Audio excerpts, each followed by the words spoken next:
দেখো বাচ্চারা, আগের দিন আমরা একটা জিনিস শিখেছিলাম, মনে আছে তো? কি শিখেছিলাম বলো তো? বিয়োগ করা, তাই না? তাহলে বিয়োগে আমরা কি শিখেছিলাম বলো? ধরো আমার কাছে দুটো আম আছে, দুটোর মধ্যে আমি যদি একটা তোমাকে দিয়ে দিই, হুম, সেক্ষেত্রে আমার কাছে কটা আম থাকবে? কটা থাকবে? একটা, তাই না? আচ্ছা, এবার আমার একটা কথা বলো। ধরো আমার কাছে 10টা আপেল আছে। হ্যাঁ, আমার কাছে 10টা আপেল আছে। তোমরা আছো 5 বন্ধু। হুম, কি হবে? আমি সমান ভাগে ভাগ করে দেবো। ঠিক আছে, তাহলে বলো তো প্রত্যেকে কটা করে পাবে? কটা করে পাবে? আচ্ছা, এখানে বিয়োগ পদ্ধতিতে যদি আমরা করতে যাই, হুম, ধরো আমি কি করলাম, একটা একটা করে আম তুলে প্রত্যেকের হাতে দিলাম। ঠিক আছে, তাহলে তোমাদের প্রত্যেকের হাতে কটা করে এলো? একটা করে আম এলো, 5 জনের হাতে 5টা। এখন আমার কাছে কটা পড়ে আছে? এখনো 5টা পড়ে আছে। তার মানে কি, এখনো প্রত্যেকে একটা একটা করে পাবে, তাই না? তাহলে প্রত্যেকে একটা করে দিলাম। তাহলে কি হলো, যে আমি একটা একটা করে না দিয়ে, হ্যাঁ, প্রত্যেকের জন্য আমি 10 থেকে প্রথমে দুটো দিলাম তোমাকে, তাহলে দুটো, দুই বাদ গেল, কত হলো? 8। এরকম ভাবে 8 থেকে আবার দুই বাদ গেল 6, আবার দুই বাদ গেল 4, আবার দুই বাদ গেল 2, আবার দুটো দিয়ে দিলাম। আমার কাছে কটা পড়ে থাকলো? একটাও পড়ে থাকলো না, তাই না? তাহলে কি করব, আমরা বিয়োগের একটা সহজ পদ্ধতি ধরে এই, হ্যাঁ, এই যে অঙ্কটা আছে এটা আমরা হুম করবো আর কি। ঠিক আছে, তাহলে কি করব? আচ্ছা, আমরা নামটা শিখেছিলাম, মনে আছে তো? কি শিখেছিলাম বলো? 5 একে 5, 5 দুগুণে 10, তাই তো? 5 দুয়ে 10 মানে হচ্ছে 5কে 2 দিয়ে যদি গুণ করি তাহলে আমরা কত পাবো? 10। আচ্ছা, যদি 5 জন আছো তো, তাহলে বলো প্রত্যেকে কত করে পাবে? তাহলে কি হচ্ছে, 10কে আমরা কি করছি? 5 দিয়ে ভাগ করছি, তাই তো? তাহলে আমরা প্রত্যেক কত করে পেলাম? 5 দুগুণে 10, তাহলে কত হলো? 2, তাই না? আচ্ছা, এবার একটা উদাহরণ আর যদি দিই তোমাকে, ধরো ধরো আমাদের ক্লাসে 36 জন ছাত্রছাত্রী পড়ছে। ঠিক আছে, আচ্ছা, এবার এবার কি হয়েছে, আমাদের ক্লাসে তাহলে মোট, হ্যাঁ, যদি সমানভাবে যদি বসে, হ্যাঁ, ধরো ডান দিকে আর বাঁ দিকে অর্ধেক অর্ধেক করে যদি আমরা বসাই, হুম, তাহলে, হ্যাঁ, তাহলে ডান দিকে কজন বসবে, বাঁ দিকে কজন বসবে, এটা আমরা বার করার চেষ্টা করবো। তাহলে কি করবো, দেখো, মোট সংখ্যা হচ্ছে 36।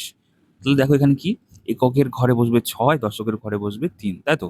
আচ্ছা, এবার এটাকে আমরা কি করবো? ভাগ করবো। তো ভাগের আমরা এটাকে ঘিরে দিলাম। আচ্ছা, দুই দিকে বসবে, তাই না? তাহলে কত দিয়ে ভাগ করবো? আমরা 2 দিয়ে ভাগ করবো।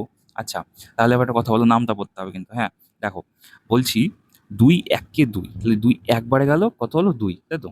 আচ্ছা, এবার আমরা এখানে বিয়োগ করব। উপরে কত আছে? 3, নিচে আছে কত? 2। আচ্ছা, 3 থেকে যদি 2 বাদ দিলে কত পড়ে থাকবে বলো? 1। আচ্ছা, এবার এই যে উপরে এককের ঘরে কত আছে? 6, তাই তো? এই 6টা কি ভাগ গেল? এখানে গেল না। তাহলে কি হবে? পরে একের পাশে আমরা নামিয়ে দিলাম উপর থেকে। হলো? আচ্ছা, নেক্সট।